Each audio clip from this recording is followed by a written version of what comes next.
I am back in studio after a couple of weeks hiatus, being down at ICAST, participating in the Bassmaster Open up at Thousand Islands, and it's good to be back live in studio. Of course, it was good to hang out with you guys when I was live from the castle, the Bolt Castle, which was pretty cool. I love fishing up there at Thousand Islands. We had a blast. Um, what a great event. So hard to be consistent up there because you got to catch like 105,000 pounds of smallmouth to win those tournaments. But really good to have a really spectacular last day up there, and we'll dive into that a little bit. But our guest today is really is special, I think, and a lot of you guys may know him. A lot of you guys don't. He's so new. Trey McKinney is an 18-year-old phenom that is lighting it up on the Bassmaster Opens. He's done well over at the MLF in the tournaments that he's competed there. Of course, he's won at the high school level, and at such a young age, outperforming extremely well. And he's sitting in fourth place in the EQs right now. And with just 3 tournaments left on the schedule in such a tough competitive field, with being so young, so lacking experience, like some of the veterans that may have 20, 30 years experience out there. He's out there not only competing, but excelling. And I'm excited to be having this young man on the show, diving into his background, how he got to where he's at right now, what's his training process look like, how is he able to do this? It's such a difficult sport to excel at a young age, and he's really setting the pace. Reminds me of like what KVD did, Rich, back in the day when Kevin was the young phenom. He was in his mid-20s, I think, or something like that, when he got involved and started tearing it up. And he was Rookie of the Year and Angler of the Year. Yeah. And that seems to be what we're looking at with this young man. Yeah, he's very accomplished for the age of 18. You mentioned some of his stats, but in addition to that, at 13 he won a Bassmaster High School Championship and an FLW High School Championship in the same year. Wow! At age 16, he won the Illini Division BFL AOY as a boater at 16 years old. And now at 18, competing out on the Bassmaster Opens, he has 2 second-place finishes this year, a top 10 and a top 40. So it's a very impressive resume that this kid has. He's got almost $100,000 in winnings from fishing by the age of 18. And he's been fishing for 10 minutes. It's crazy. It really is. But yeah, I'm excited to talk to him as well, Pete, because to get to that level by that age, there's something special there. You know what I mean? And for guys watching, if you haven't heard of him yet, you're going to, because you're not that good that early on for no reason. So yeah, that's well, it's exciting. So get your questions together, man. It's going to be a great interview, just for all of us to learn how this is being done for you guys that are fishing in the high school level and the youth level right now. I'm really interested to see how he's trained, how he's prepared, and how he's got to this point. So many guys that it's exploding, the high school competitions. They just had an event with 500 boats in it, 400 boats. So many kids are out there getting after it. I fished with a kid that up at Thousand Islands in the college program from Texas, and all the kids aspire. I practice with, of course, Brooks Parker, who is an aspiring angler that is competing on the college level. There's a lot to learn here, so we're really excited to be talking to him about that. What a great deal. It's been busy. I talked to you from Thousand Islands. I gave you an update the morning before day 2. Day 1 was really a struggle for me. I was on the struggle bus. I caught a 13-pound stringer, which up at Thousand Islands is like catching minnows. Just got crushed with a small stringer of fish, and I ran into a difficult situation because I was using a Ned rig. These are the new Crush City Neds, and I was using just simple colors green pumpkin, and this is a shad color when the sun was shining. And I was real effective at catching fish with these baits. The Ned was really an effective weapon for me. But I think what happened was the wind stopped blowing or started blowing in all a different direction. It slowed that current down. And I mean, Rich, they were looking at me. They were mocking me. They were doing everything, but I couldn't trigger. I could catch the little one. I couldn't trigger the strikes from the big fish.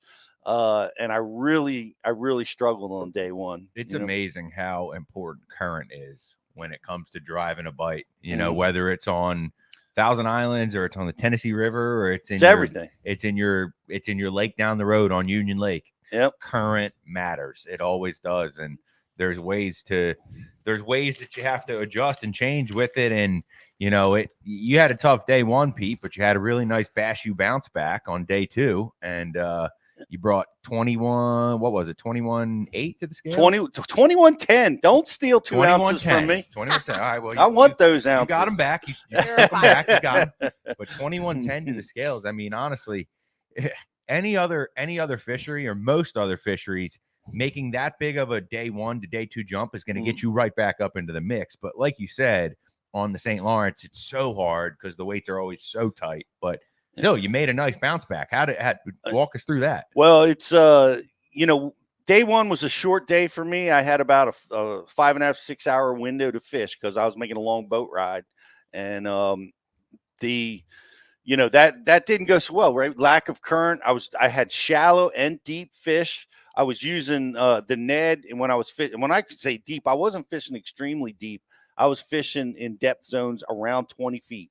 18 to 30, but mainly around that 20, 22 feet zone.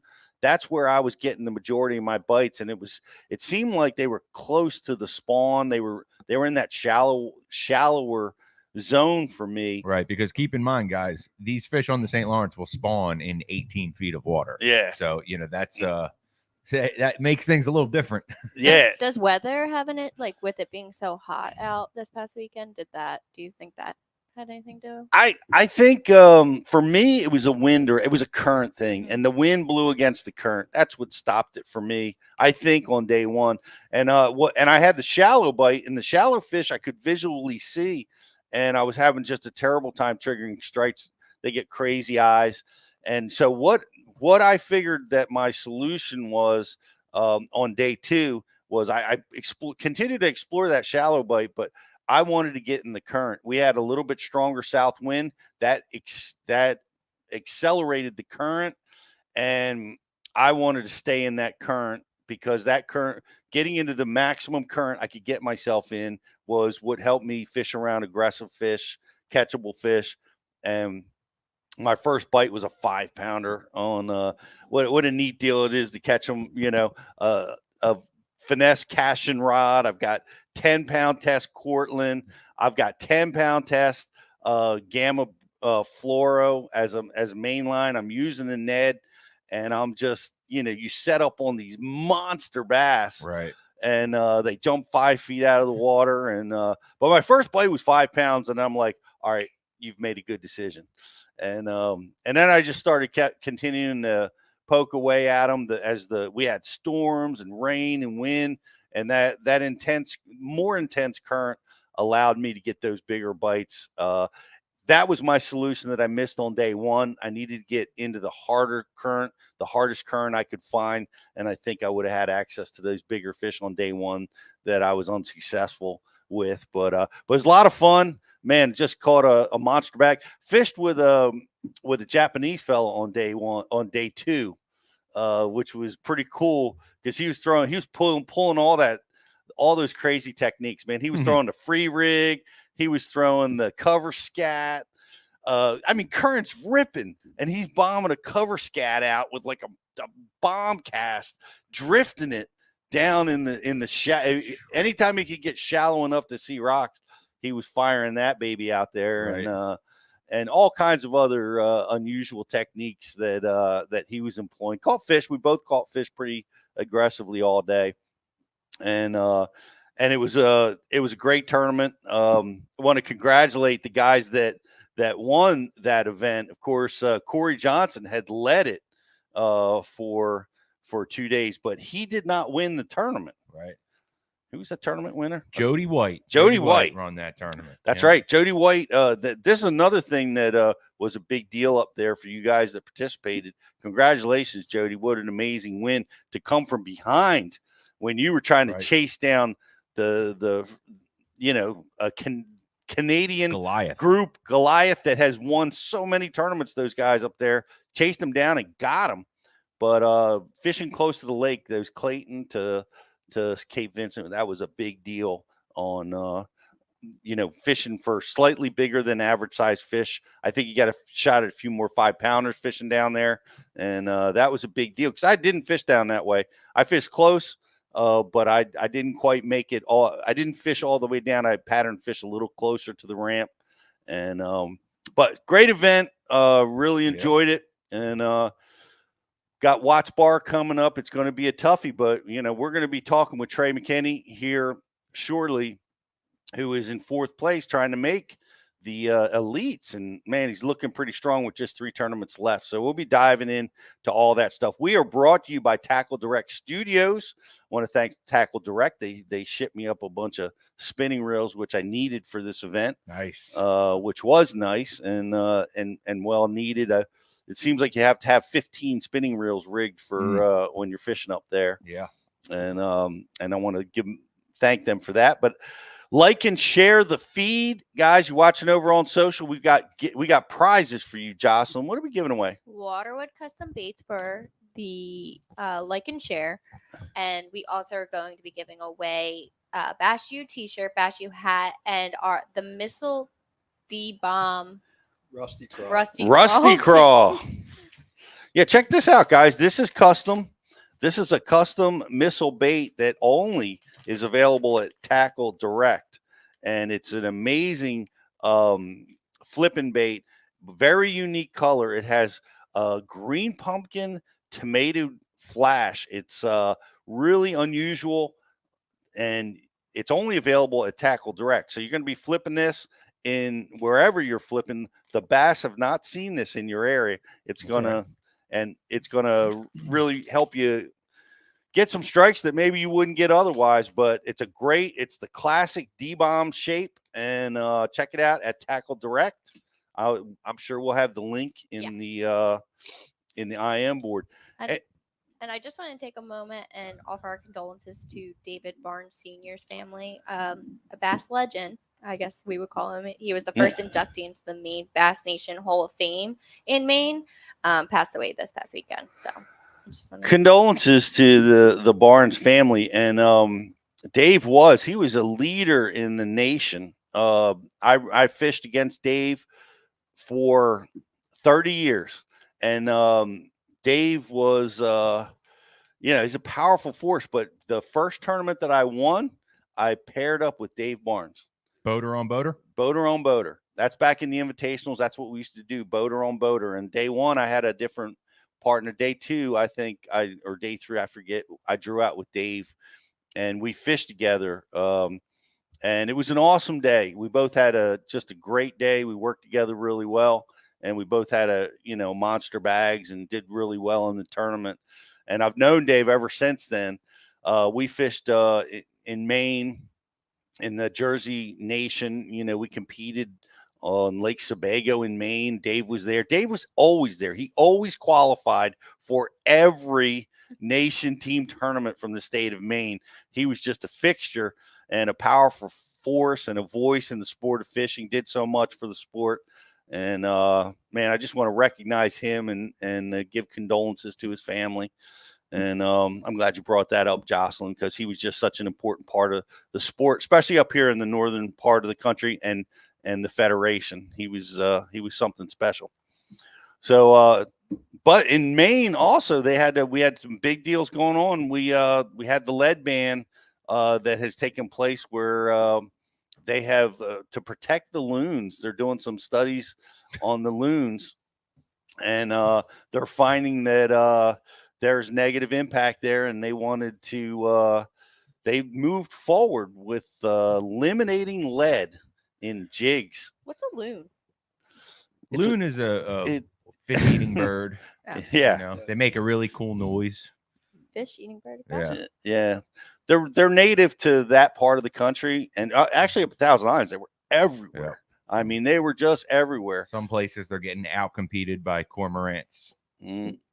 So Well, maybe if you're going to open up a lead band, maybe open up a season on cormorants, because they're fighting for the same food, and cormorants reproduce at about 5 times the rate as a loon. So food for thought. Well, I talked to Craig Duran, eco bass angler, about this, and he's Maine is very, very pro angler, pro hunting, pro fishing. That's very, very important to them.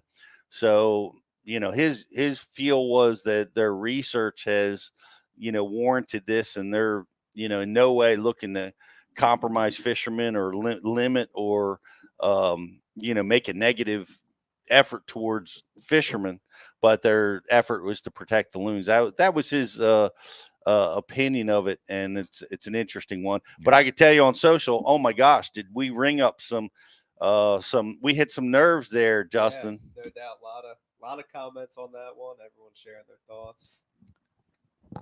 Put the mic closer to my mouth. But yeah, everyone was sharing their thoughts about that on social. It was what was the opinion?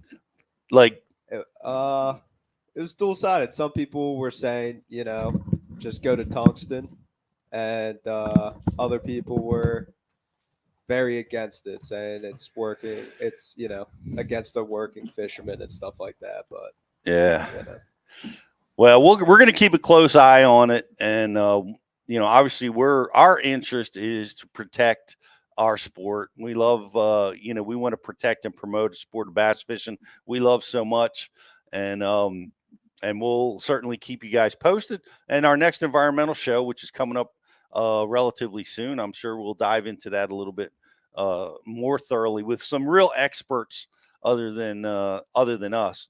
So we look forward to that. Guys, pay attention. That's our grant. We got a grand prize, which Jocelyn said we're giving away a lot of really cool stuff featuring the missile baits, rusty crawl, and a bunch of other stuff. So pay attention. We're going to be asking a question at the end of the show, and you will win that prize. What else we got? Shout out to Mr. Higgs, St. Cross, Howie Range, Scott for always tuning in. Hey, thanks, guys. Always good to have you with us, and great to see you guys on the water. I want to give a shout out to the folks that I met at the Bass Open. I can't tell you how many times people come up to me at the gas station, at the launch ramp.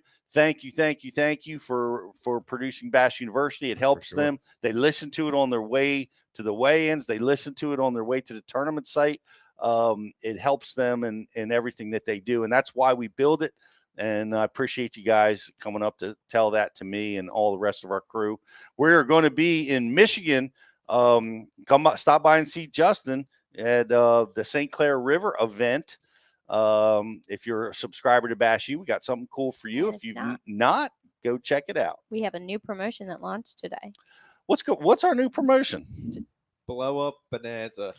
Nice. That's right. Top water season, baby. You got 2 Rapala, top waters, a walking bait, and a popper. Catch those smallies. They're eating the top water right now. They were crushing top water for me at practice. They were just smashing it out of the water, and that bite went away because of that lack of current, I figure. But not for everybody. Some of the guys continued to pound on them. Top water. What an exciting thing that is to see a 4 or 5 pound smallmouth. Nothing better. Smashing a top water bait. So what is it? The blow up bonanza? Yep. Great time to sign up. Yeah. Go get yourself signed up. It's a great time. A lot of you guys are getting to your off season. This is the time to prepare and train and learn more about the sport you all love.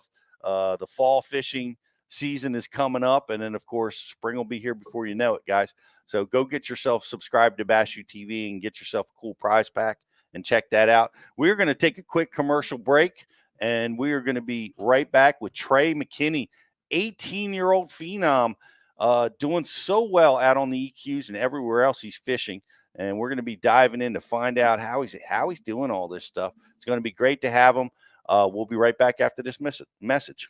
I'm Pete Gluzek, the Dean of the Bass University, and we're excited to partner with Waterwood Baits and showcase their innovative handmade approach to making amazing lures. Hey guys, this is Elite Series Pro Todd Alton here. Just wanted to tell you a little bit about the company Waterwood and their crankbaits and topwaters they're building. They're high quality baits. They're made from a marupa wood that's, grows in the rainforest in Brazil. It's 1.5 in all the Waterwood baits because of the wood will be a staple in my arsenal from here on out. I love it. Spotted bass. It's got the old Waterwood.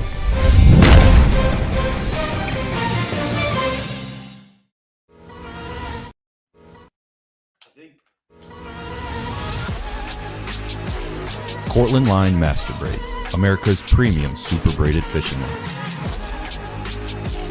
Manufactured in our Cortland, New York facility and constructed from the highest quality Spectra fibers available.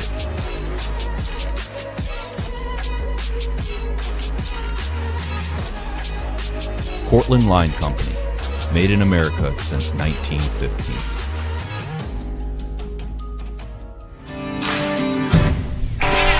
I have to have the best eyewear. My eyes are essential to doing my job. It's the highest quality lens that I've ever used. Top of the line performance in these glasses. But they're priced for absolutely everyone. The everyday angler can afford them. As a touring professional pro, if I can depend on them, I know the weekend angler can as well. Hobie eyewear, built for the pros. Price for everyone.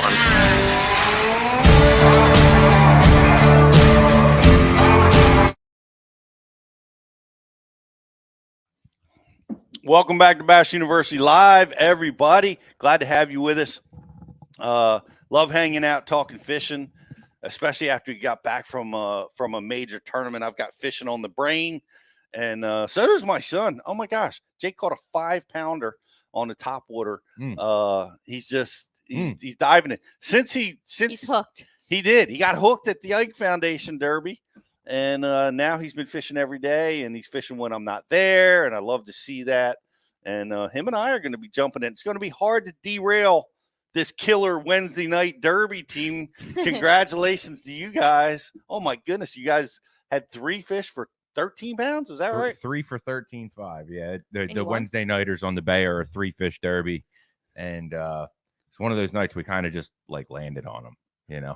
I couldn't keep him hooked, but Justin luckily was able to actually get him to the boat. So nice. The intern showing you the ropes. I was just showing him where they are, losing them, losing giants, and he was putting them in the boat. But no, we had a fun tournament. Pete, how did it feel, Jake sending you that 5-pounder while you were away? I mean, it thrilled me. I'll be honest. You weren't jealous. I was catching 5-pounders. Okay. I was catching them too, but the fact, it just thrilled me because if you're like me, you've got a son that's kind of into fishing, and I'd love to fish more with him, but he's into so many other things. It's just a thrill to see him doing it when I'm not around. It's really awesome to see. And we're going to come join you guys on the Wednesday night derbies. I think that's a good training ground for us with some 3 hours of tournament fishing. But here's a guy that can fish all day, every day, and he's killing them wherever he goes. He's currently sitting in 4th place in the EQs on a tough field, and we're thrilled to death to have him with us. It's Trey McKinney. How you doing, buddy? I'm doing good, guys. How about you? Man, we're doing great. I'm doing great, man. I had a blast catching smallmouth all week. I guess you did too. I'll tell you what, like I said, it's Disneyland compared to Illinois. I know that. They don't have those kind of smallmouth there? No, sir, not where I'm at. I'm about probably 40 minutes from Kentucky down. So I would say if I'm gonna fish smallmouth, that would be the closest place. Okay, so you're down in southern Illinois, and you probably trained a lot on Kentucky Lake. I have fished quite a few derbies on Kentucky. I'd say Barkley is probably one of my favorites. Okay. I'd say Kentucky's great. Barkley kind of fished more in my style, shallow water when the water gets to 360, 359 and a high. There's a lot to be flipped, and I just love it. I love it to be hands-on, heavy line, big rods. So me and Rick's fished a bunch of tournaments down there, and we enjoy it. Absolutely. Well, that's a great training ground. And of course, not quite as much as it used to be. back when you were so young, you probably weren't even fishing yet. Those places were on fire. The carp has come and changed that a little bit over the years. But I mean, let's dive in a little bit of your background and how you've trained, because we've talked about it at the beginning of the show. KVD, he was like the first like young phenom that came along, because mostly it's not that way. Mostly it's old guys like me, not quite as old as me, but like, you're those 30-year-olds, those 40-year-olds, because in order to be successful in this sport, or that's what we've seen, is you have to have some time on the water. You have to have experience and see different weather changes, different conditions, see how fish react, go to these different bodies of water.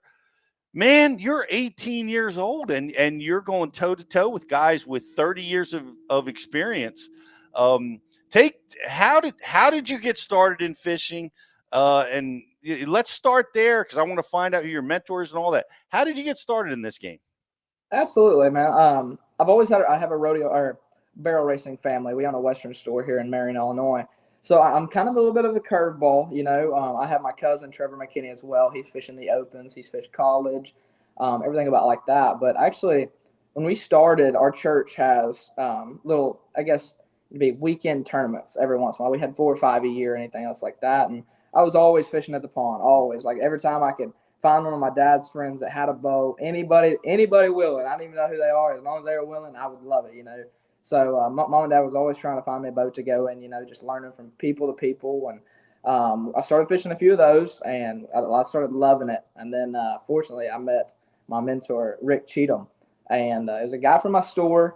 My dad was always asking around, hey, my son's he's driving me crazy. Can somebody take him fishing, So somehow we got hooked up with him from one of my dad's buddies, and we started fishing junior events, and it just went from there. We went one time on the water, and now, 5-6 years later, we're still hard at it, fishing team tournaments. He's traveling with me as a co on the Open, so it's been a trail meant to be for that. We fished. We started, like I said, the junior. Then we went to high school. We fished a few events in high school. We probably fished 5 or 6 in the high school, a few Opens, and then we made a big step. We went to BFLs actually. And, I was kind of scared, your home local pros you just hear of, it's like the local sticks on these lakes, like nobody can beat them and everything else like that. And it's kind of intimidating to make that step, because you don't know if you're qualified, it's that hard. Everybody says, there was one quote I seen is when you feel scared to jump, that's when you should jump. And that's what we done. We actually jumped in, and the first year I actually ended up winning Angler of the Year on the BFLs. Amazing. At 16. So, and then I was like, it might be a fluke. So we went the next year, and next year I ended up winning 3 of the 5 BFLs and Angler of the Year again. So it was, it's been a blessing. It's been unreal. And this year, as you guys can see, we decided to jump in the Opens. I was like, it's just a dream of mine. Every time I watch somebody on the big stage, I just get goosebumps. It's a dream of all of ours. I feel like fishing. It's adrenaline. And that's what we're trying. Like I said, we've had a few events. It hasn't been so forgiving. But we are still in the race. We're still good. We just got to keep it level. And I just think, if the Lord's got a plan for us, I'm just going to follow it and see what he's got in store for us. Man, well, it's phenomenal. Winning 3 BFLs in the sea. You're too young for this. It's not. That's amazing. How is this possible? Rick Cheatham is your mentor. Tell me a little bit about Rick. What's his background, and how is that mentorship going? Absolutely. He was always fishing local tournaments, just around here. We have a lake named Crab Orchard. We don't have a lot of big water like some people, 2,500 acres is my home lake, and we have 100 boat tournaments on it nonstop in the spring and the fall. So, and that's one thing I've really learned around here is pressure. That's been a really good key to be able to learn and fish. But Rick, he fished everywhere, and actually he went through a little hard time and everything, and he kind of quit fishing. And that one day we went, it just kind of clicked, and he started back, and I started fishing more, and we both started fishing together. And like I said, it's just went crazy. He's taught me. He's a super, really good shallow water fisherman. That's his strength. He loves big rods, heavy line, just like me. He's passed it down.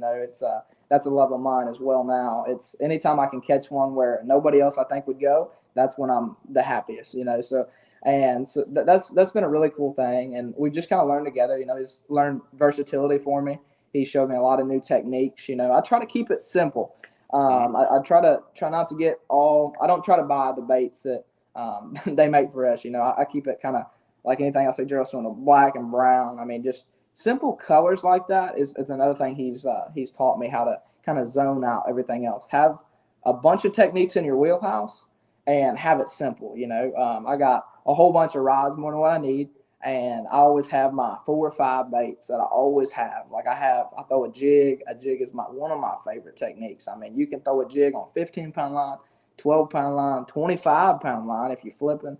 I mean, I love it. You know, you can swim it, skip it, throw it, drag it. There's everything in the book about it. And so it's been pretty cool on just everything he's taught me, made me have confidence. Confidence is a huge thing, I think, in fishing. And he's gave me that on multiple techniques. So it's in my wheelhouse now that we've used quite often. I would, and that's surprising, honestly, to hear you say that. Like my initial thought was, man, we're going to have a forward-facing sonar conversation because that's what all the young guys are so good at. And I didn't expect you to go right down that power fishing road. Are you a forward-facing sonar guy? Is that in your wheelhouse? I might be. Okay, we're going there. Yeah, that might be my other technique. Forward-facing, it is like some people say, like, you know, it's one of them things. Some people hate it, some people love it. But I tell you what, I'm in the loving book right now. I love it. I do. I've learned actually so much on it. Like I said, I could use it.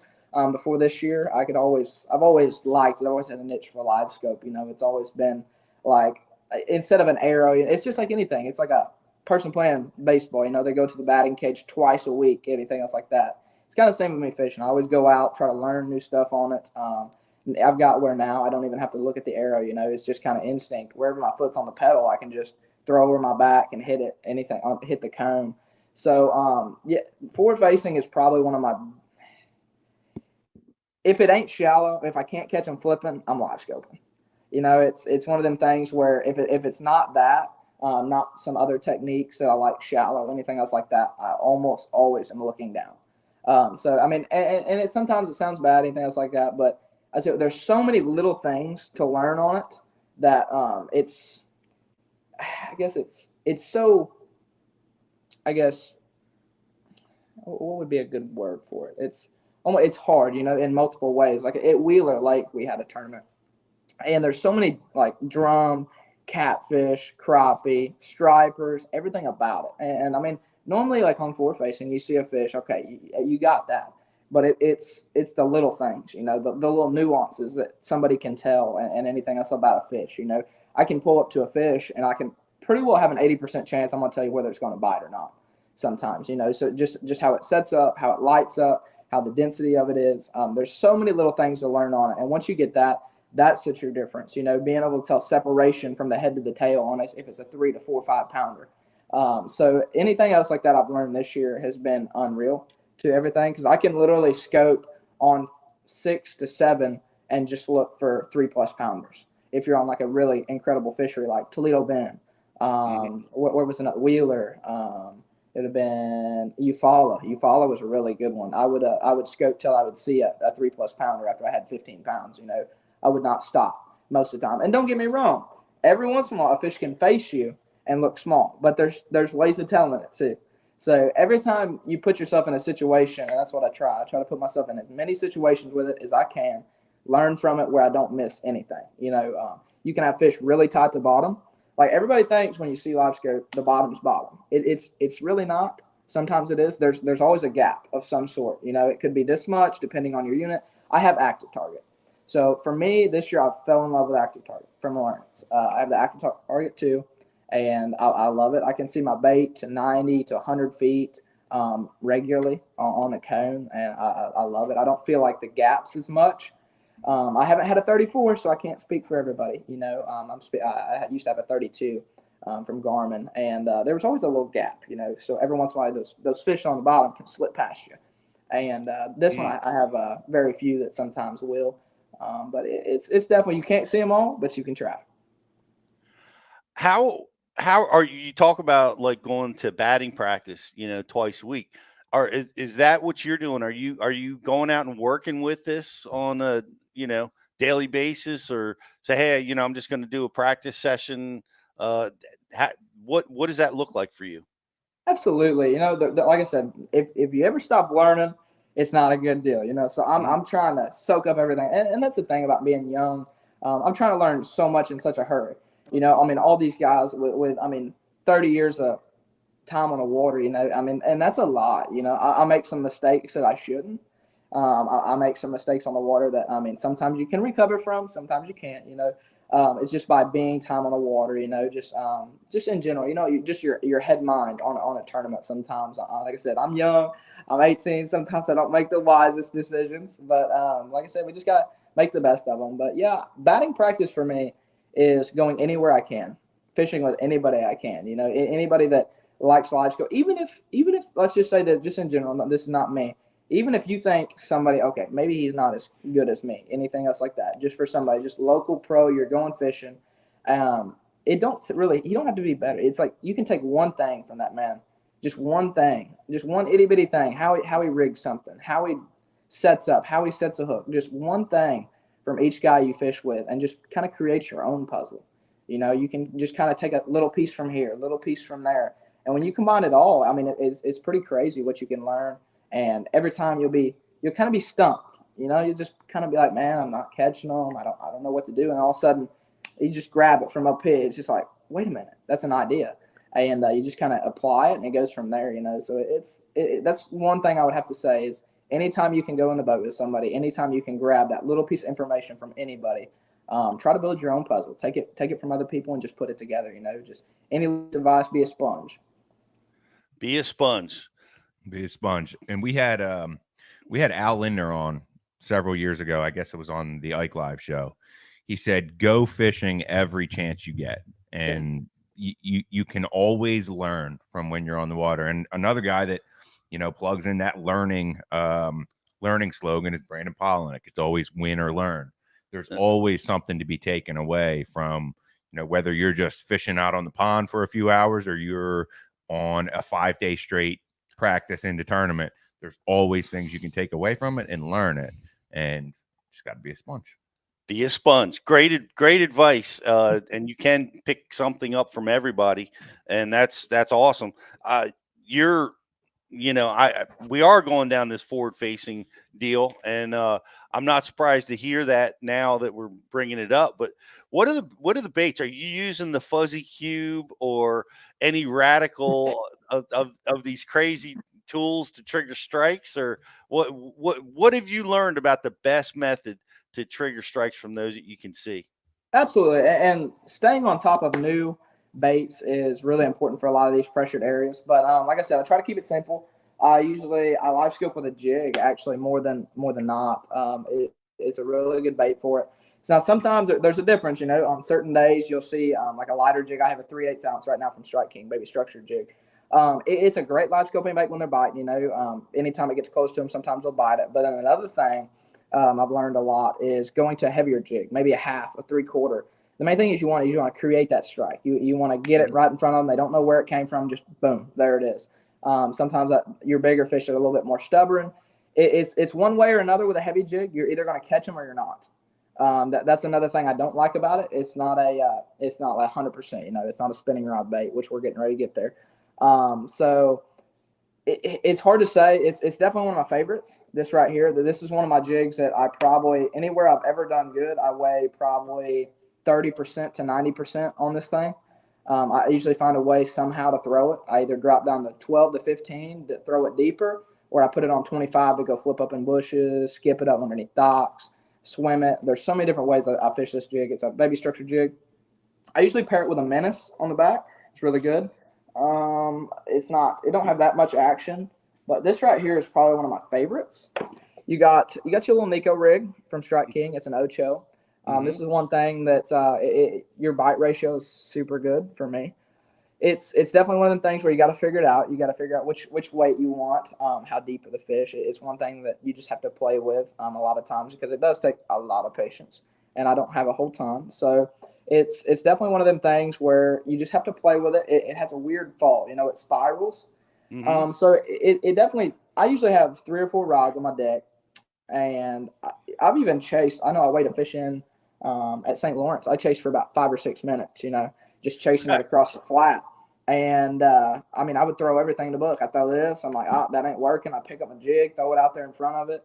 And that's another thing that's really important on live scope, is reading a fish before you throw at it. Sometimes it's like bed fishing, almost like sometimes I'll pull up on a bed fish and I'm not going to pitch at it till I know where that sweet spot is. I might pull up, power pull down to it, and just watch it for a minute, 2 minutes, something like that. And you'll see they'll like circle around the bed, and then they'll all of a sudden slow down in that one area. They'll kind of sit there a little longer than everywhere else. And that right there is normally the sweet spot. And it's kind of the same with live scope sometimes. Sometimes a brush pile fish will sit on a certain branch most of the time, your highest percentage areas. But that's probably one of my favorites, and it catches giants. 6-pounders, easy on it sometimes. Really shallow fish love it. But this is another one. Like I said, we got a drop shot as well. Everybody likes a drop shot. I have a little Strike King half shell on this. That's why I use them for smallmouth. Even largemouth is really good. But it's hard to say on leader. Like here, as you guys can see, I got a pretty long leader up. But that's for the smallmouth. But for largemouth, it's one of them things where you almost have to play with it. I do like a longer one, because what you got to see is when that weight hits bottom, that bait, usually you would think sits right here. Well, then it'll kind of glide down. And it's like anything. You can let it with slack line, let that bait fall to the bottom. And then you can, if you have a heavier weight, let's say 1/2 ounce, 3/4, or not 3/4, 3/8, anything else about that, you can kind of pull it tight, and it'll just kind of pull that bait off the bottom and let it sit there. Don't move your weight. You can kind of finesse it, and it just kind of falls back down. Then you kind of pull it up again. It'll kind of slowly rise and then fall again. So there's so many different ways you got to think about it. I have a swimming pool here at my house, and I play with stuff all the time. And that's another good thing about a drop shot, is you really don't have to move it to get a lot of action. So you can see a lot of people hopping it, everything else. I'll throw it out there and just let it sit. Pull it up real slow, let it drop. Pull it real slow, and just kind of let it glide around. You have buoyant baits like a Z2 from Strike King. That's a really good one. They make a lot of different colors. It's real buoyant. You can throw it on a Ganegatsu circle hook. Usually I do a 1/0, not a 1/0, just a size 1 for my drop shot, and a 2/0 for my Nico rig. There's so many different ways about that. On a band, that's a good question. Do you put a band on it? Do you not put a band on it? My question is, like I said, I keep it simple. If I throw out there and lose my band, I'm not getting another one. If I see one, I'm just sticking it right in the middle and throwing it back out there. So it's one of them things where it's multiple different deals. They have one through the side. It's a band. I forget who makes it. It comes, you slide it on, and it has a deal where it goes through the side. So VMC. There it is, right there. That has one as well. And you got to think about it. When a fish eats it, with it straight through the middle, sometimes that worm will fold over on it.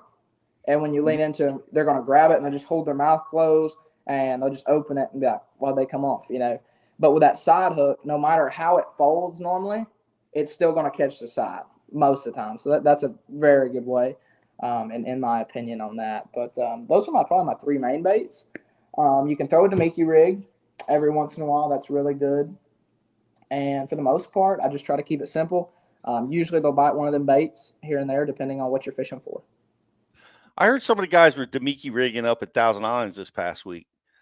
It is. I saw a lot of guys were, especially when that current, like I said, I think it changed a little bit on day one. Guys were getting those suspended fish, Demiki, moping, doing Gussie's moping strategy and just laying them out. I did not do that, unfortunately. I could have used that on day one. But you've so I get it. So forward facing, throwing a jig, that's really great, because you really don't, except for Josh Jones, who throws a jig almost exclusively, I think, for the Giants. I don't hear that mentioned that often as a major tool for using that kind of sonar. So that's pretty unique. Seems to me like it's just a confidence deal.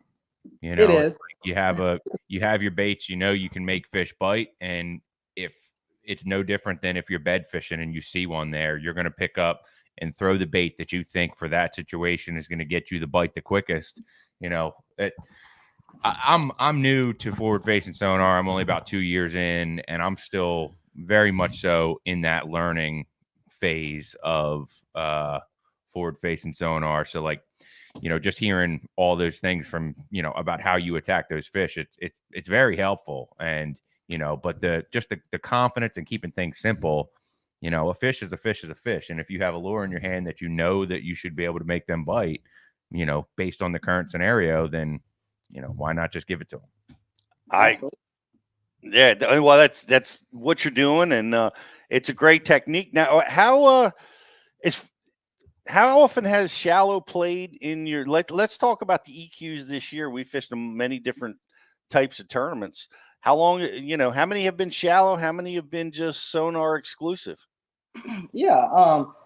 I said Eufaula and Wheeler were live scope exclusive.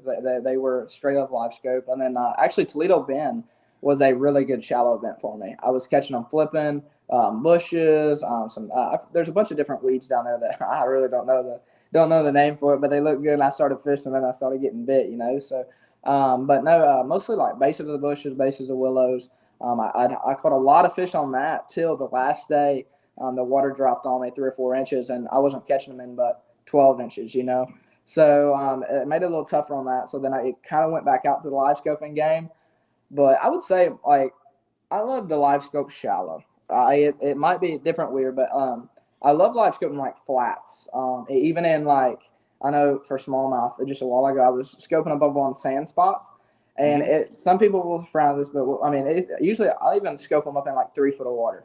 It sounds pretty hard sometimes, like, man, I can't see 3 foot of water. But if you get it set right, like, this is another important thing for a live scope. I always keep mine pretty well the same unless I have to change. So I keep it on 90-25 pretty well all the time. 90 foot out, 25 foot deep. So it's one of the things when you see something, you can kind of put it together because you're not constantly changing it, because if you go 40 feet, a 3-pounder is going to look like a 2-pounder. And then if you go back to 25, it's in my comfort zone. When I look at a dot, I'm like, okay, I'll know what I'm looking at here. And that's another important thing. And when you're going shallow, some people want to bring up their depth when they're going shallower, and see what it does is it pushes all that picture into one, and you don't have that much. You're only scoping in 3 and 4 foot of water. So if you spread it out, say you're in 5 foot of water and you keep it on 20, it might push it up to the top of the screen, but you got a better picture. Is what I'm trying to say on that side of it. But I know a lot of our lakes are shallower lakes. So I always love live scoping in that. Even in like September, they get to chasing bait. You can live scope them good. Before spawn, when they're just cruising, it's a super good, and it's super good technique, really, if you learn it. Sometimes it's not only seeing fish, it's kind of a blink, it's that fish when it's that shallow, they'll kind of rotate, they'll turn, they'll come back forth, they'll look at you, and all that. You can't really see the dot, but you can see it where the sonar is. It's not a return like the bottom. It kind of just like blinks and kind of flares up, then it gets hard, and then it goes back down, and then all of a sudden it'll disappear and come back. That's it. Most anytime you see that, it's life. So when you're that shallow and you're in that confidence area, be like, okay, I know they're here.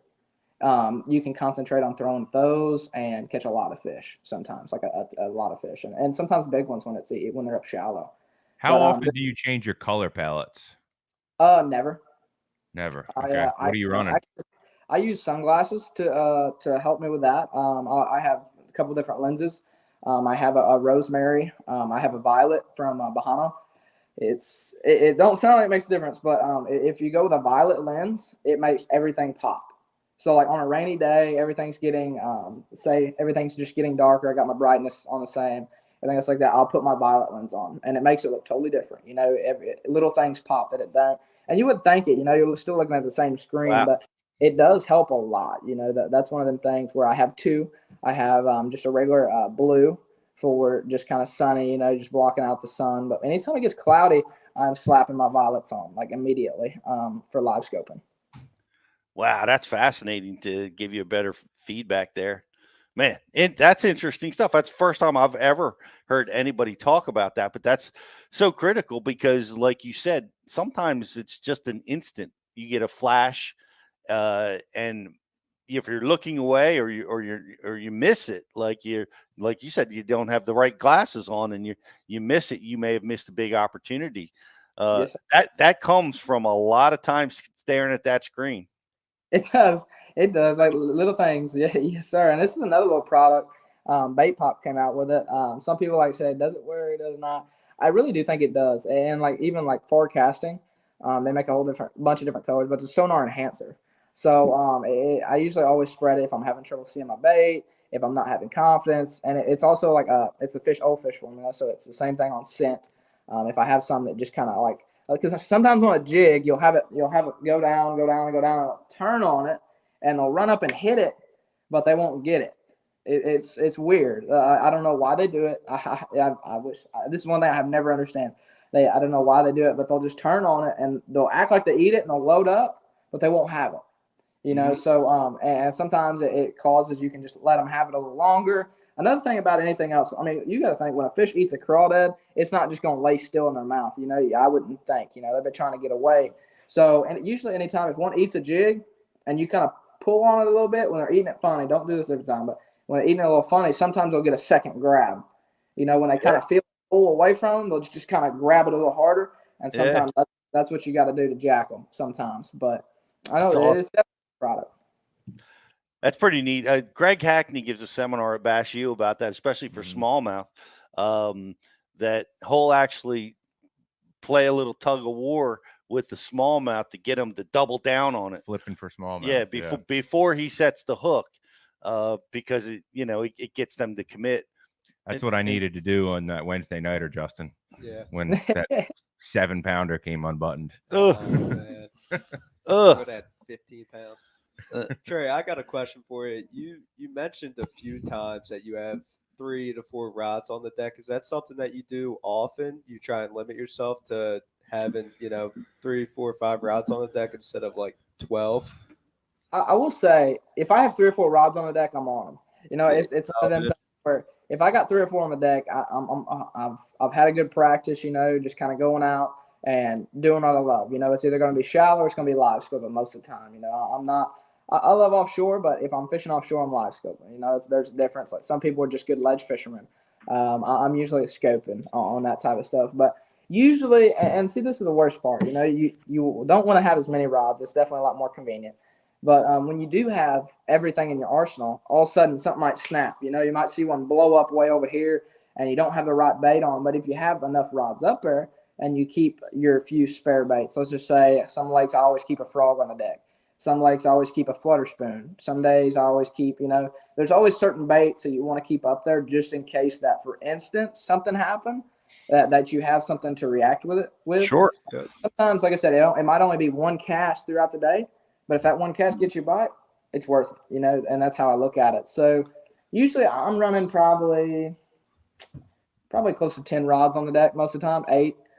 Just on a normal day of fishing, because I'll have my Thunder Cricket, I'll have my jig, I'll have a heavier jig, I'll have a different colored jig, and then I'll have usually 2 or 3 spinner rods on the deck, and then maybe one bait in case they come up or I see a fish that's not wanting to bite on live scope, or I catch it on a spoon, catch it on something, I guess, out of the ordinary. I'll try sometimes if a fish won't bite. Great question. Gotcha. The practice. Big deal. I want to ask you about this, right? Because you're practicing and winning and excelling greatly. What is with the opens specifically? Let's talk about those. You got 5 days. How do you develop a practice plan and execute? Absolutely. There's so much research that us young anglers have, and this year, just anything in this future. We have so much knowledge at our fingertips. On our phones.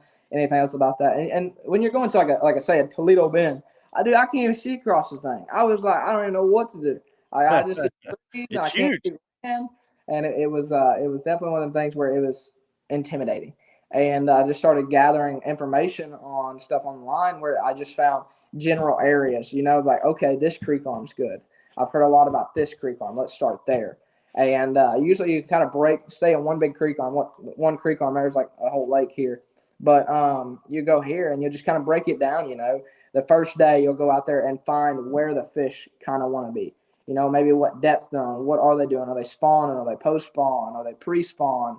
And then once you kind of get a sort of pattern down, let's just say you kind of get a few bites in the same area or the same type of spot, then you can kind of take it and go to different parts of the lake and apply it and this and that. Now, sometimes, like I said, there's a whole bunch of different ways to look at this because sometimes you can't take it other places. Sometimes you run across a fluke, or sometimes, let's say during the spawn, I know some big lakes, like you can go to the one side of the lake on the south side and it's 70 degrees, and you go to the other side of the lake where the wind hadn't been blowing and it's 60. And so there's definitely going to be different patterns going on there, post-spawn fish, non-post-spawn fish. There's a lot of different ways you have to look at it. But the main thing I say is take one big creek on that you've heard a lot about. There's been a lot of fish caught, or a lot of tournaments won.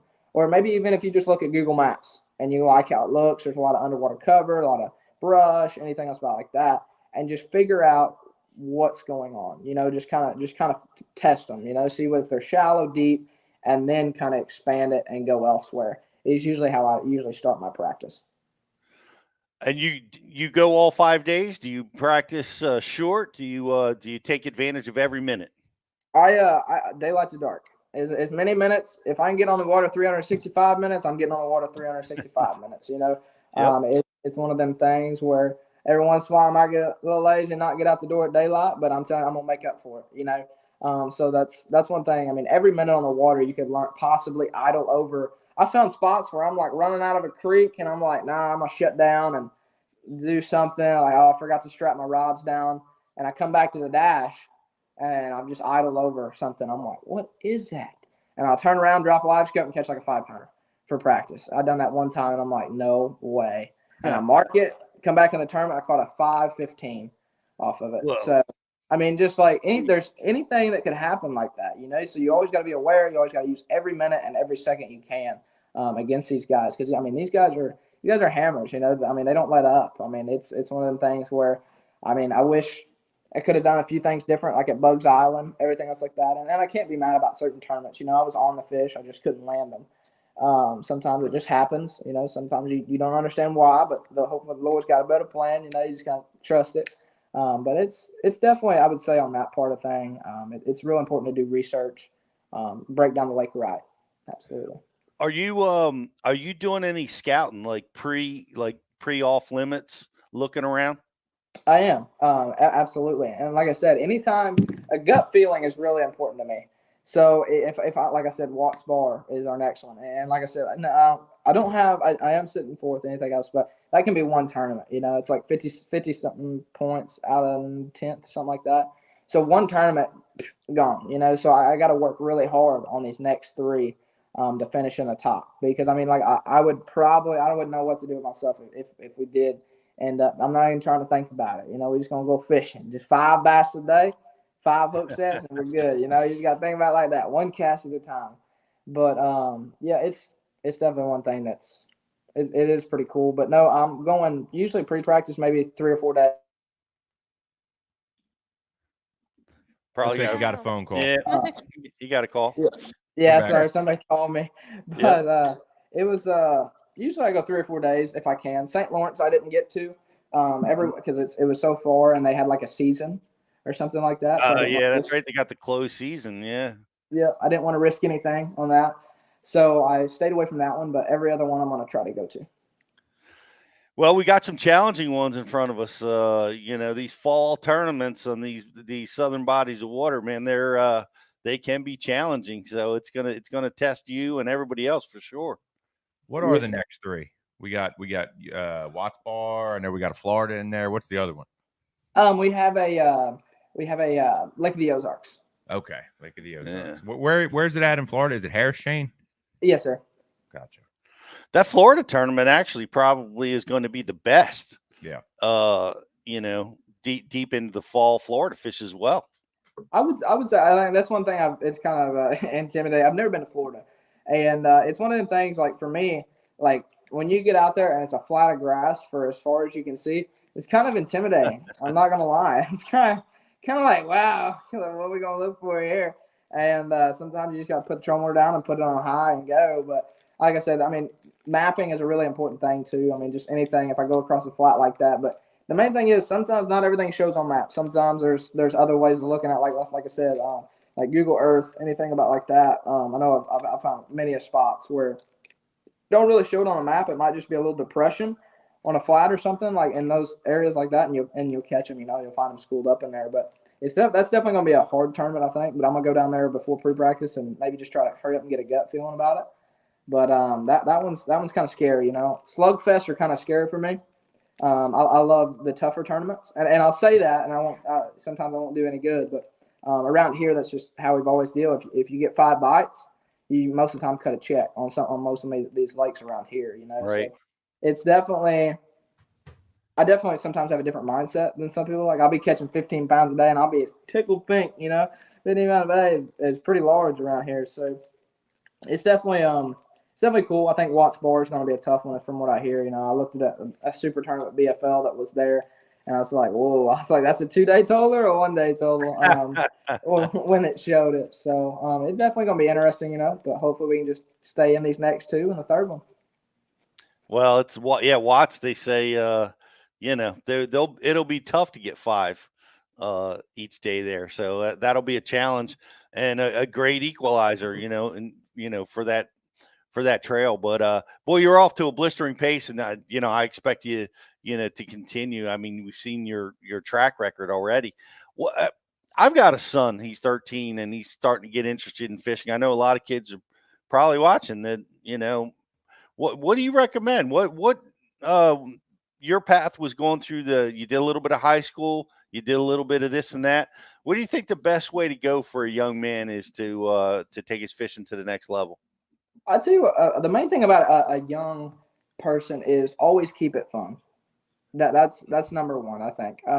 As long as you can let somebody enjoy it. So that could be anywhere they want to be. Like I always started at juniors, and that was great. Anytime you start at junior or high school, you kind of learn the ropes. You kind of learn on tournaments like what to do, decision making, all of it. The prep the night before, the practice, everything about that is really important. For a young angler to learn anything else like that. And I can't say much. Like I said, I'm learning every day on tournaments. I even come in late one tournament. I didn't want to say it, but I did. I made a bad decision, and it cost me 2 pounds. But it was all right. There's just many things that it would be nice to learn before it happened. It's like anything. It's like your grandpa telling you, like, son, you better watch out. I've been there, done that, and it's one of them things where anytime you can narrow your things from learning the hard way is better.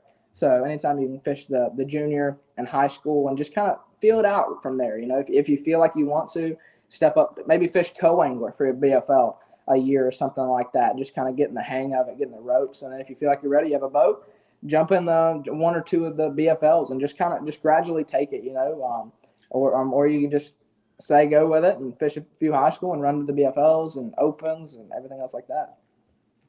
Awesome advice.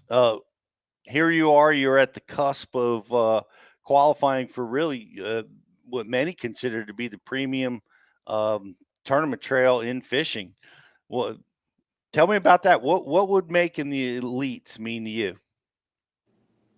I don't even know if I could find the words, I don't know if I got the letter or however it works. I don't even know how it works, but if I saw it, I'd probably just like, I don't know what I'd do. I'd probably just, I'd thank everybody, thank the Lord, everything. It's one of the things where that's all I've dreamed of. It's one of the things where every time I wake up, it's like, how can I make it happen?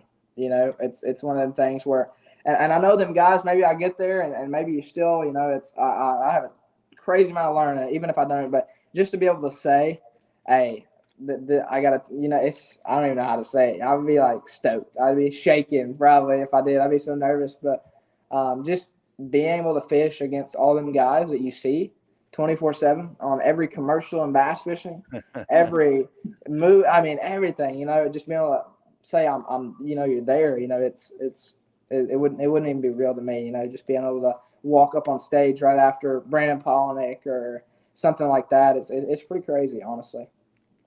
Well, it would be amazing, and you'd be one of the youngest. I know the Zell Rowland. You even know Zell Rowland? You probably don't even know Zell Rowland's name, but he was, he's won big. He's a big time, serious, top level angler for a lot of years. But he was maybe 16. the best pop-R fisherman ever. Yeah, and he started, I think, at 16. He was fishing the Bassmaster tournaments at 16 years old, and started very, very young. And a lot of the guys like that say that, they've been fortunate never to have a job. Do you have a job? Do you work? Do you go to school, or is it just fishing all the time? And I tell you what, like I said, there's multiple ways you can take it. I was homeschooled. So like I said, that definitely helps. It definitely does on time on the water. There's multiple ways. You gotta be disciplined to do it, and sometimes I wasn't, sometimes I was like, I'm just gonna go fishing. Let's do work later, and sometimes it gets away from you. I don't recommend it if you don't have to, if you want to do it, do it. But it's one of them things. I don't know. I would say for me, like I said, I was homeschooled, so I had plenty of time to do it. But it's hard to say really on what somebody should. Yeah. Well, are you going to continue to go to school? Are you going to? Do you have college aspirations, or what's your future look like? We'll have to. Oh, I think he's frozen. Let's hope that's not what his future looks like. I think that means the answer is no. I'm not going to college. I'm fishing all the time, man. Right. Come on, Pete. I already got 100 G's in my pocket from fishing. What do you think, man? I'm not doing that craziness. Well, that's pretty funny. We'll see. We'll see if we can get him back. We'll see if we got a phone call or maybe a power outage, but we'll get him back when we can. Yeah, it's just really it's impressive. But I guess my intuition was correct. This is probably a lot of work is being done with advanced sonar technology. Right. To achieve that greatness. So many kids. But believe me, there's so many kids that are trying to do what he's doing and not doing it nearly as successfully as he is. Right. When did you start fishing, like competitively? I didn't discover it until I was a sophomore in college. Wow. Honestly. Same.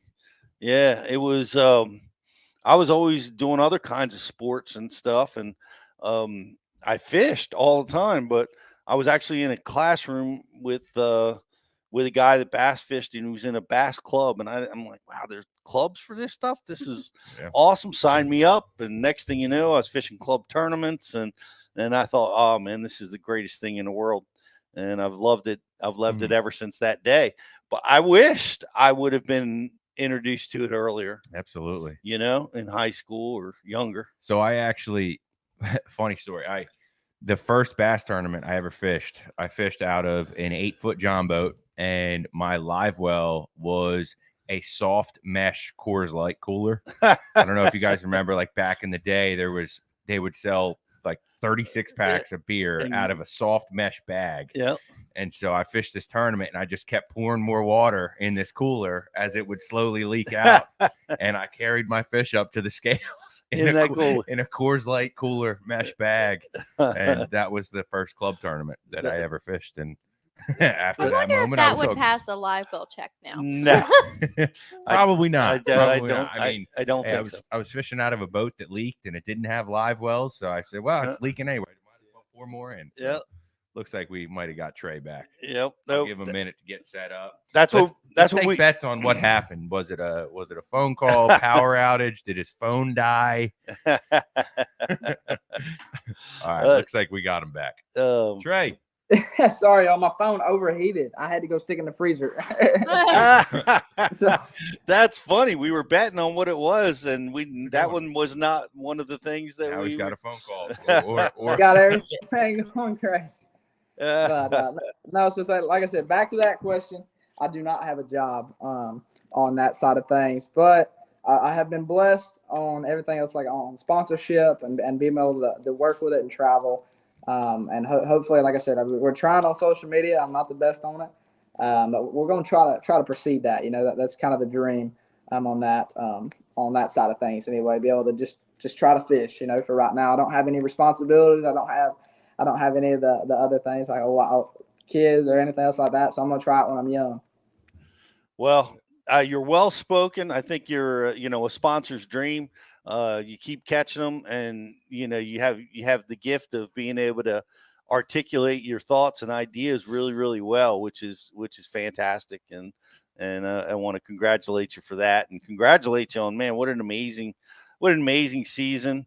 I don't appreciate you kicking my teeth in, but other than that, it's great to see, and I look forward. Hopefully, we'll bump into each other at Watts Bar. I'll see you there, which is, I won't be at the rest, but I'll be there, and hopefully, I can meet you face to face. But it's a treat to watch. I appreciate you coming and hanging out with us and enlightening us, on what you're doing.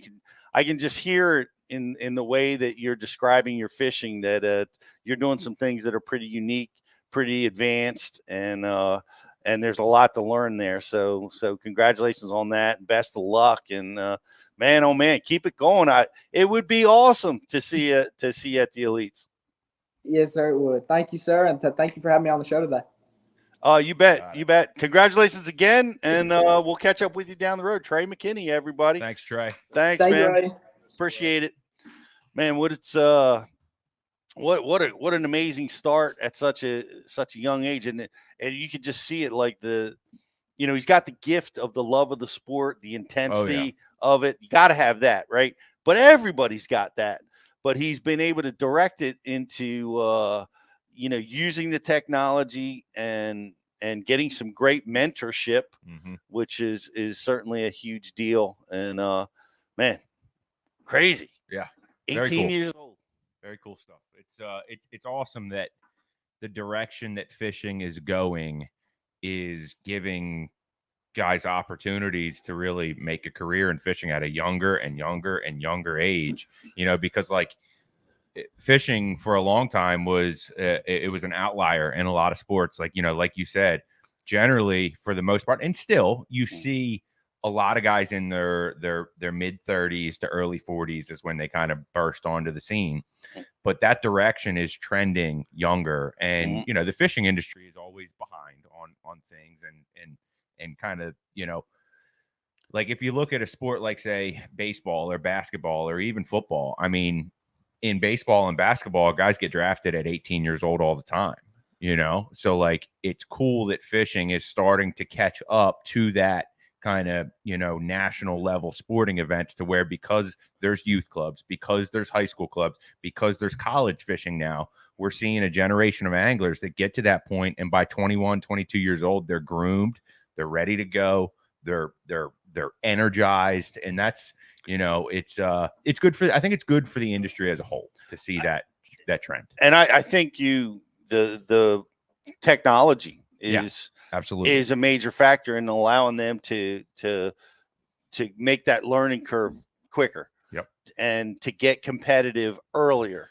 And earlier than they've like ever been able to do things before. Like the Bass University, exactly what we do, providing, resources for information is huge. And like, we worked with Dakota Ebear at ICAST, Pete.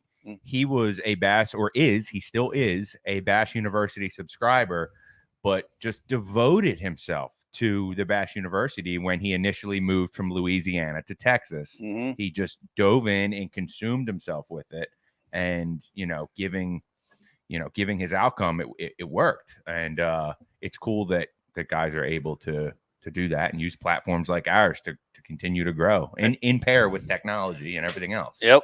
It's really cool. Although so many guys at the top level are using the Bass University program, and we love that. That's why we built it, is to help the learning curve. Even for the guys that are at the top level, that's great that they're using it. Yep. But really, we built it for the guy to become, everybody to be able to catch more and bigger fish consistently, gain confidence.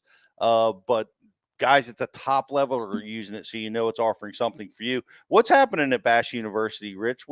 Hey, there's a lot going on. We're releasing awesome new content every week. We just got done shooting at ICAST. We had a thank you for all the anglers that we work with at ICAST. In addition to the not only the elite and the MLF guys, but we worked with a lot of the kayak anglers down there as well. And we're going to be delivering some really awesome informational content that's coming out real soon. Yeah. So we got this week, we have Bob Downey, drop shot strategies for all types of different cover. That's a really good seminar we shot up in Minnesota with Bob. He's a smallmouth guy, finesse fishing guy, really strong seminar from him. And then our classroom seminar this week is going to be Ryan Salzman, how to be a proficient angler. And he breaks down the whole process of the mental side of things to the business side of things, to everything you need to know if you aspire to be a professional angler. And a couple other cool things going on right now in the fishing industry are that the MLF tournament is going on right now up on the Mississippi River, Pete. That's the Tackle Warehouse Invitational Series. It's the qualifying trail for Major League Fishing BPT. And we got 3 Bass U guys we have 3 Bass U subscribers in the top 15 right now. We have Nick Hatfield sitting in second place. He's been with us many times before. He's been on our live show. He's just one of our guys. Awesome. We got Gray Buck sitting in 5th in that event. Gray and Nick are both right on that cusp line of qualifying for the BPT. They both need to have good events. I believe top 30s for both those guys will have them in the BPT next year. And then Drew Gill is a longtime Bass U subscriber as well. He was a college kid, signed up with us several years ago. He's sitting in 13th on the Way Live tracker right now. And if he has a really strong finish and some other things shake out as well, he could see himself in the BPT next year as well. So good luck to those guys. Keep catching them. We want to see you on the big stage next year. Shout out to Gray Buck. You got to watch speaking of technology, the AquaView seminar Gray did. We filmed with him, and he showed me how showed all of us how he uses AquaView cameras to show you fish that you just can't see otherwise.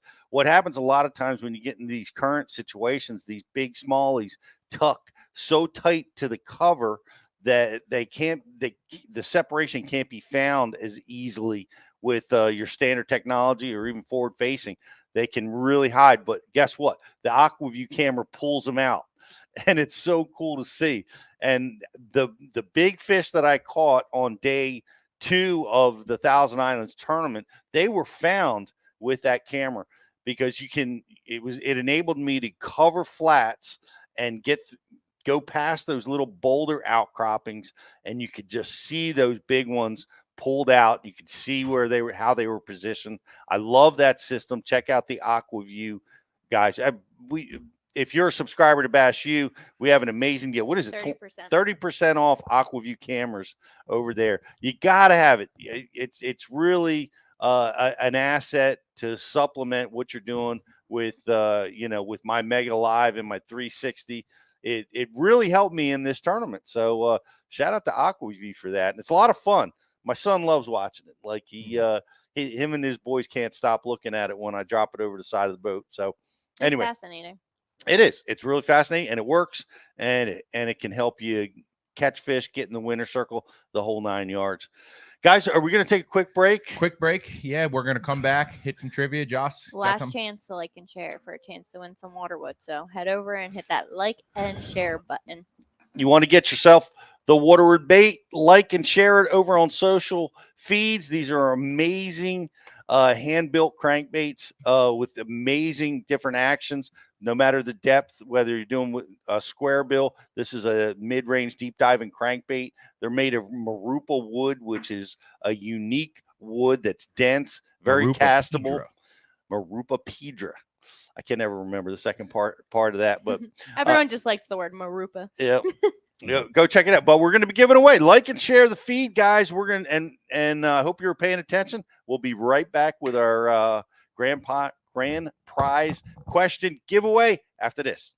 What's going on? It's Riz here from the Bass University, and I am excited to welcome in Waterwood custom baits to the Bass U family. These are custom handmade baits in the South Rainforest of Brazil.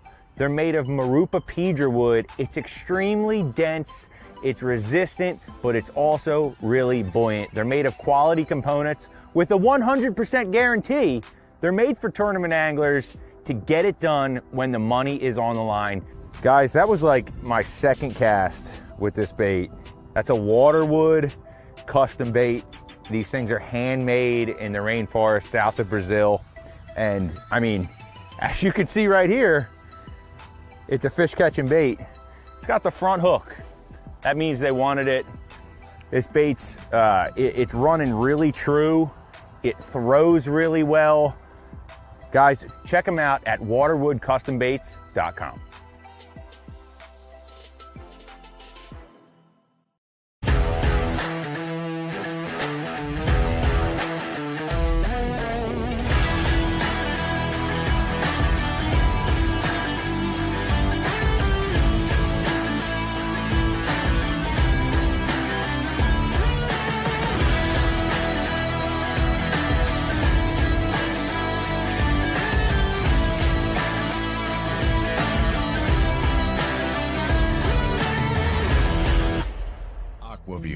The leader in underwater viewing technology.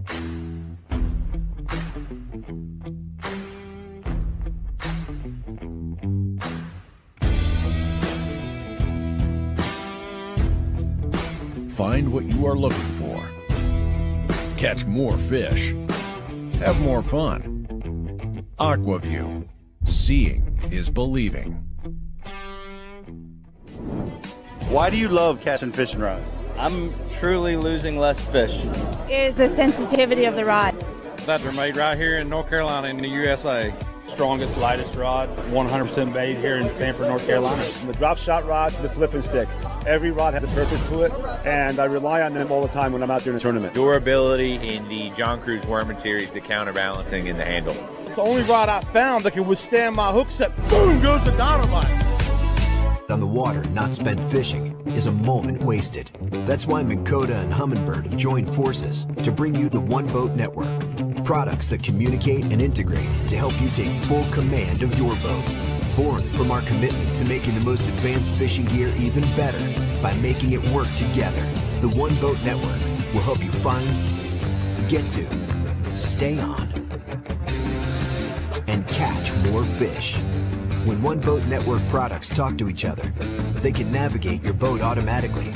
They can give you a crystal clear view of what's below with no messy wires. And they can let you lower, raise, and change shallow water anchor modes from anywhere on the boat. But that's just the beginning.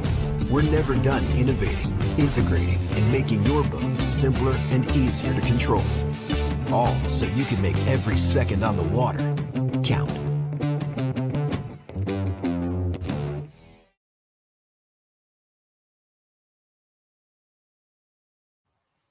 Are you going to make them say the brand names? And we're back. Are you going to get more specific on that stuff? Let's see. Well, welcome back, everybody. We're just chatting around the room and listening to Trey's dialogue about his visual assessment of what's going on in that forward-facing sonar screen. You can just hear the hours of viewing and his ability to interpret the subtle details is certainly separating him from a lot of the guys out there. So it's pretty interesting to see. Yeah. Yep. But let's get into it. Do we have what else we got to talk about, Jocelyn? I don't know what else we got to talk about, but I know we got a trivia question. Got a couple things. Don't forget, we're going to give away some Waterwood baits right now with a like and share winner. But before we do that, we have a question, grand prize question. Rich, I'm going to put the ball in your court. Yep. So when we were talking with Trey, we were talking about his forward-facing sonar skills and what his top three choices of baits were to throw for forward-facing sonar fish. We need to know what the top three baits were, and I need to see them in order that he talked about them. Oh, in order. Yep, in order. Whoa. Don't need brand names. Just give me the techniques. And St. Crest. That was really quick. That was a jig, a Nico rig, and a drop shot. And the one of the things that Trey really drove home in our piece with him there is the keeping things simple philosophy. And he has three different baits there. that do 3 completely different things. And with those 3 tools, he can get on the bottom. He can get on the bottom with a different pull point, and he can present a bait just off the bottom. And he believes with those 3 tools that he can trigger those forward-facing sonar fish into biting. I was interested to hear him talk about the jig as a primary tool for it, and that's pretty cool. Yep. Yeah, that's pretty unique. We've not heard that, and it's more of a finesse jig, right? You know, that he's going after it with him. Interesting stuff. Great learning experience, and a kid that's on the fast track. We're going to see, going to be tested. Oh man, everybody's going to be tested, especially when we get down to Tennessee at Watts Bar. I know that the bite can be incredibly tough down there. We're all keep saying it. I could see some of the guys, man, coming in with zeros. It's going to be one of those kind of tournaments. And while I was up at the Open, I could feel the pressure. I could feel the pressure from all the elite guys.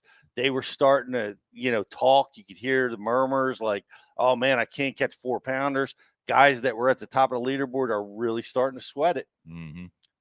This you could feel it. Tightening up. You could feel the tension. Tightening up. It's we see some guys drop out of the top 10 or top 9. Yeah. Yep. That had been in there all year. We definitely did. Seeing a few new faces in there. Yeah, I'll be honest, going into this, I thought that there was only 2 events left, but the fact that there's 3, there's still a lot of things that can get shaken up, man. Yep. I mean, 6 out of 9 events are down, and dude, the guys are not missing. Like the guys at the top are just keep pounding it. Right. Oh, there's a few that have had stumbles, right? But it's just unbelievable. Like Matt Henry, for instance, even though he didn't have a great Thousand Islands tournament, has never fished for smallmouth that way. And here it gets bit by a spider, a brown recluse spider. Did he really? Yeah. That's what that's what like one of my biggest fears. It happened to him. Oh my god! And he's alive. Did you have the details? I saw the social. You saw the social post, and his arm was swollen like crazy, and he apparently couldn't lift his arm. Oh my god! A week before the tournament. Yep, I'm looking at it here. Those spiders are scary. His arm was swollen like that for 2 weeks. Wow! Oh my gosh! And he couldn't use his right arm. Had inflammation in his shoulder.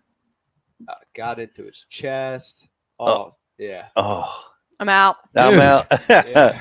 Well, where was this? Well done, Matt. I mean, he lives in Georgia, so I'm out. It was a couple weeks before the tournament. Probably a Georgia strain spider. Yep. Not a New York strain spider. New York actually has the biggest mosquitoes. So were they out, the mosquitoes? No, they weren't that bad. When I was there last year, like there was New York mosquitoes as big as this. Yeah, they do get nasty, don't they? Ew. Dinosaurs. Well, I do have a like and share winner. Our like and share winner is Sean Seabolt. Congratulations, Sean. Congrats, Thanks Sean. for liking and sharing and watching. JT Tompkins now is leading the points. Yep. Kenta Kimura is right there with him. He's actually going to give another guy a spot down. That makes 10 will get into the elites because Kenta's already on the elites. Yeah. Okay. So if Kenta stays in the top 9, that's going to give another Opens EQ guy a shot.